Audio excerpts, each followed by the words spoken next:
হেসেল থেকে কেয়া তালুকদার।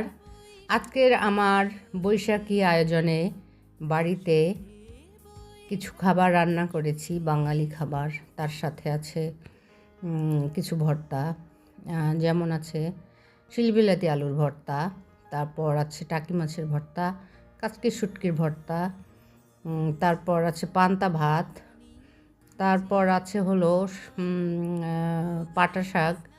তার সাথে আমরা একটু কাঁচামরিচ পেঁয়াজ মেখে সরষের তেল দিয়ে মেখে খাবো, ওটা অনেক টেস্ট লাগে রান্না করার পর। তারপর আছে এখানে ইলিশ মাছ ভাজা, তারপর আপনারা দেখতে পাচ্ছেন পান্তা। হ্যাঁ, সামান্য মানুষ, সামান্য আয়োজন।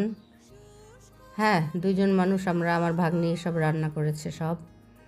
তো দুজন মিলে খুব মজা করে খেলাম আজকের দিনটি আপনাদের জন্য ভালো কাটুক। সবাই পরিবার মিলে ঘুরতে যান, খেতে যান বাহিরে। নববর্ষের দিনটি আপনাদের ভালো কাটুক, আনন্দে কাটুক। বৈশাখ প্রতি বছর এভাবে সবার জীবনে আনন্দ বয়ে নিয়ে আসুক। ধন্যবাদ সবাইকে। সবাই ভালো থাকবেন, সুস্থ থাকবেন।